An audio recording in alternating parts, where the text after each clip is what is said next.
तो देखिए अपना अलग एक दूसरे प्रकार का एक सवाल है, find the eigen values and eigen function of this freedom integral equation. हमने पिछले लेक्चरों में हमने दो सवाल किए थे कि एक तो जिसके कोई भी करेक्टरिस्टिक नंबर नहीं आया था, एक के करेक्टरिस्टिक नंबर आया था लैम्डा इक्वल टू वो वाला 2/e² - 1 वाला। अब एक तीसरा एक अलग प्रकार का सवाल है, उसको देखेंगे तो ये सब आइगन वैल्यू आइगन फंक्शन के जो कॉन्सेप्ट है वो आपको समझ में आ जाएगा। तो देखिए, तो ये दे रखा है, तो इस इक्वेशन को कैसे लिख लिया मैंने, yx इक्वल टू, इसको तोड़ लिया 2x t yt dt minus lambda 4x² yt dt। इसका सॉल्यूशन याद करने के लिए हमने इस मेथड में पढ़ा था कि इसको एक c1 मान लिया, इसको c2 मान लिया। अब दो इंटीग्रेशन के रूप में आ गए, तो एक को c1 मान लेंगे, एक को c2 मान लेंगे। तो इसको c1 मान लिया मैंने, c1 equal to 0 to 1 t yt dt। इसको इक्वेशन नंबर 2 दे दिया, और c2 इक्वल टू मान लिया 0 to 1 yt dt। इसको इक्वेशन नंबर 3 दे दिया। अब c1 और c2 की वैल्यू निकालनी है अपने को। तो देखिए yx की जो इक्वेशन है वो क्या बन जाएगी, yx इक्वल टू 0 से 1 t yt dt की जगह क्या लिख देंगे, c1। तो lambda 2x c1 minus lambda 4x² c2। इसको इक्वेशन नंबर 4 दे दिया, ये equation number 4। For finding value of c, तो देखो yt क्या बनेगा, yt equal to yt lambda 2x lambda 2t c1 minus lambda 4t² c2। तो c1 की वैल्यू निकालेंगे सबसे पहले। तो c1 देखो, c1 इक्वल टू क्या है, c1 इक्वल टू है 0 से 1 t yt dt। तो इसमें जब yt की वैल्यू पुट करूंगा तो 0 से 1 yt की देखो lambda 2t c1 minus lambda 4t² c2। तो t yt की वैल्यू पुट कर दी, lambda 2t c1 minus lambda 4t² c2 into dt। तो ये इक्वेशन क्या हो गई, देखो लेमडा कॉमन आ गया, लेमडा 0 से 1, ये गया 2t² c1 minus 4t³ c2 into dt। तो ये क्या बन गई, इसका इंटीग्रेशन करूंगा क्या बनेगा, 2t³/3। जब लिमिट लगाएंगे 0 से 1 तो क्या बनेगा, लेमडा देखो यहां बनेगा 2t³/3, तो 2/3 c1, ठीक है। फिर माइनस t की पावर 4/4, तो ये c2 ही रह जाएगा। तो c2 ये आ गया, मैंने इसका इंटीग्रेशन कर दिया और लिमिट भी लगा दी, क्योंकि जब 0 लिमिट रखेंगे तो ये 0 आ जाएगा। तो 4t की पावर 4/4, 4 से 4 कैंसिल, तो 1 आ जाएगा c2, ठीक है। ये आ गया c1 इक्वल टू बन गया ये लेमडा 2/3 c1 माइनस c2। अब कोफिशिएंट c1 के कोफिशिएंट को 1 कर लो और c2 के 1 कर लो। तो c1 इक्वल, देखो c1 इसको इधर ले आएंगे तो क्या आएगा, c1 कॉमन ले लिया, 1 minus 2/3 lambda plus lambda c2 equal to 0। ये इक्वेशन काम आएगी जब अपन दो इक्वेशन बनेगी, दो इक्वेशन बनेगी c1 और c2 में, तो इक्वेशन काम आएगी। इसको मैं दे देता हूँ 5 नंबर दे देता हूँ इसको। इसी प्रकार अब c2 की देखो, c2 क्या है, 0 से 1 yt dt, अतः इसका मतलब इसका डेरिवेटिव, इसका इंटीग्रेशन करना है सीधा ही। तो देखो c2 equal to for c2 equal to देखो 0 से 1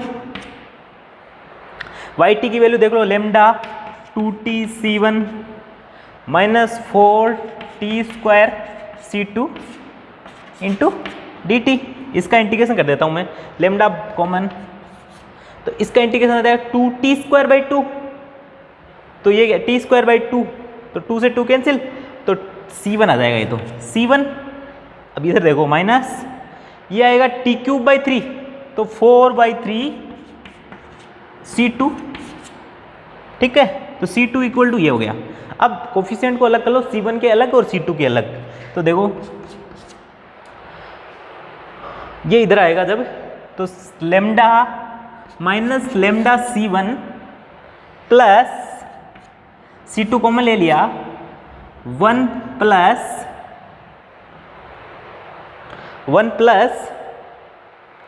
देखो 1 plus 4/3 c2, 4/3 lambda equal to 0, ठीक है। Lambda c1 plus c2 1 plus 4 लेमडा/3 इक्वल टू 0। अब इसको माइनस से मल्टीप्लाई कर तो ये माइनस यहाँ देगा, तो ये इसको इक्वेशन दे दिया 6। अब 5 व 6 से अपने को वैल्यू निकालनी है c1 और c2 की, तो देखो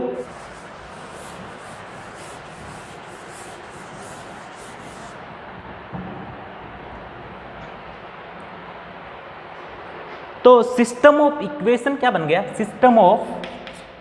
सिस्टम ऑफ होमोजीनियस इक्वेशन। देखो ये बन गया c1, कोफिशिएंट ऑफ c1 क्या है, 1 माइनस 2 लेमडा, 1 माइनस 2 लेमडा/3, यहाँ देख दिया 1 माइनस 2 लेमडा/3। कोफिशिएंट ऑफ c2 क्या है, लेमडा। कोफिशिएंट ऑफ c1 क्या है, लेमडा, और कोफिशिएंट ऑफ c2 क्या है, -1 प्लस 4 लेमडा/c1 c2 इक्वल टू 0। ये क्या है, होमोजीनियस सिस्टम ऑफ इक्वेशन। अब इसका यदि डिटर्मिनेंट नॉन जीरो आ जाए, तो डिटर्मिनेंट नॉन जीरो आएगा तो इसका क्या होगा, सॉल्यूशन यूनिक सॉल्यूशन होगा, और यूनिक सॉल्यूशन क्या होगा, c1 और c2 0। जब c1 और c2 0 आ जाएंगे तो yx क्या आ जाएगा, yx 0 आ जाएगा, तो वो आइगन फंक्शन नहीं दे पाएगा। इसलिए for non zero solution of c1 and c2 के लिए डिटर्मिनेंट क्या आना चाहिए, 0, तो इसके इनफाइनाइट नंबर ऑफ सॉल्यूशन आएंगे। तो देख फॉर डिटर्मिनेंट ऑफ a, ये इसको ax है, ये a है, ये x इक्वल टू 0। यदि डिटर्मिनेंट ऑफ इसका 0 आए तो डिटर्मिनेंट निकालो इसका, 1 माइनस 2 लेमडा/3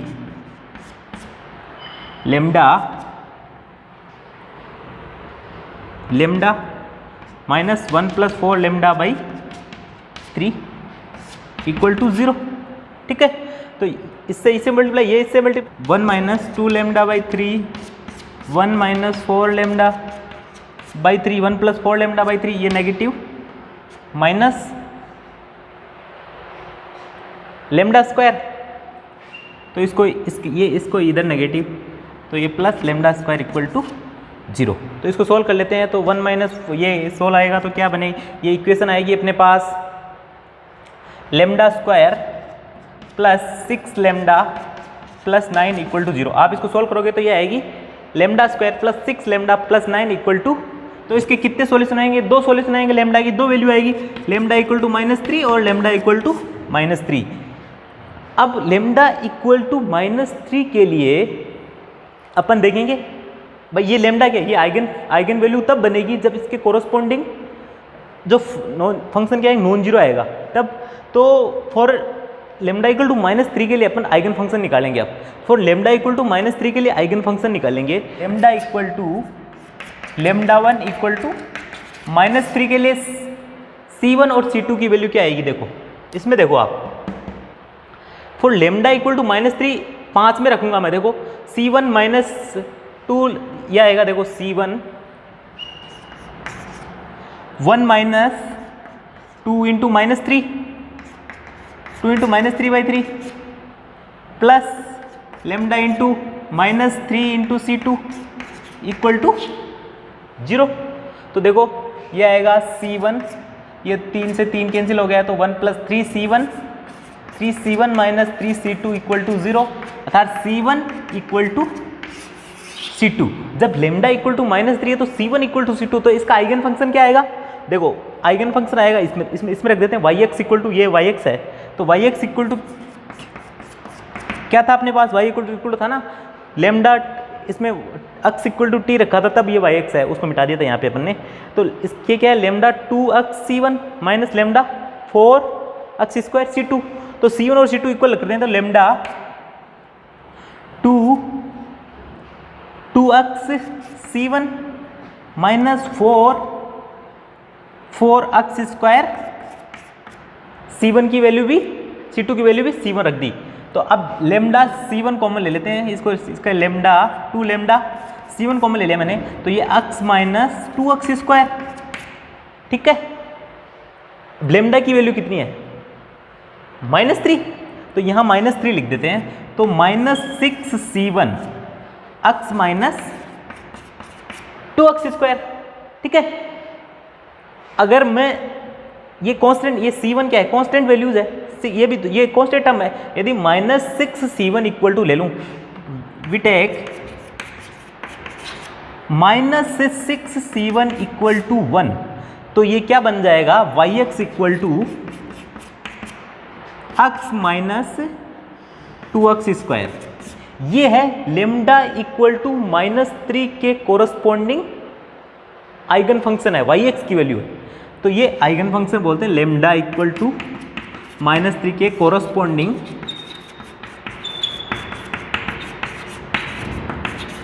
आइगन फंक्शन। अब देखो, अब इससे तो इस इक्वेशन से तो हो गया 5 नंबर से। देखो 6 से, देखो अब 6 से लेमडा इक्वल टू -3 के लिए c1 lambda -3c1 minus c2 1 + 4 -3/3 equal to 0। तो 3 से 3 कैंसिल हो गया, ये गया -4 + 1 तो -3, तो -3c1 -3c1 ये आएगा -3, ये -3 + 3 तो +c2 + 3c2 इक्वल टू 0। तो फिर से c1 equal to c2 same है, c1 इक्वल टू c2। तो इसका आइगन फंक्शन क्या आएगा? yx equal to x minus 2 x square. तो क्योंकि लेमडा की वैल्यू क्या है? दोनों वैल्यू एक ही है, अलग अलग नहीं है, तो इसके जो आइगन फंक्शन है वो एक ही आ रहा है। तो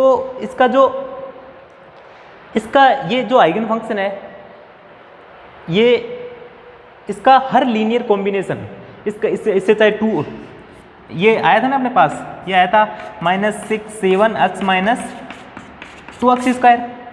तो c1 की वैल्यू कुछ भी रखो, तो जितने भी जो आइगन फंक्शन आएंगे वो लेमडा इक्वल टू 3 के कोरस्पॉन्डिंग आइगन फंक्शन होंगे। वो क्या होंगे? वो लीनियरली डिपेंडेंट होंगे। तो इंडिपेंडेंट तो एक ही आया ना अपने पास, इंडिपेंडेंट इंपॉर्टेंट है। अपन इंडिपेंडेंट की बात करेंगे अपन, भाई कितने लीनियरली इंडिपेंडेंट आइगन फंक्शन आ रहे हैं। तो केवल एक ही लीनियरली इंडिपेंडेंट आइगन फंक्शन आया अपने पास, ये अक्स माइनस 2 अक्स स्क्वायर। इस infinite number of eigen function है इसके, क्योंकि c1 की वैल्यू आप चेंज करते रहो तो आइगन फंक्शन चेंज। और c1 की वैल्यू 2 रखी तो ये 6 माइनस, ये c1 की वैल्यू -1 रखी तो 6 अक्स माइनस 2, ये भी एक आइगन फंक्शन है। c1 की वैल्यू 2 रखी तो एक आइगन फंक्शन लगाएगा। तो ये जो आइगन फंक्शन आएंगे वो क्या आएंगे? लीनियरली डिपेंडेंट आएंगे इस आइगन फंक्शन पर। लीनियरली इंडिपेंडेंट आइगन फंक्शन तो केवल यही है। तो इस प्रकार से अपन किसी भी फ्रीडम इंटीग्रल इक्वेशन के आइगन वैल्यू और आइगन फंक्शन निकाल सकते हैं।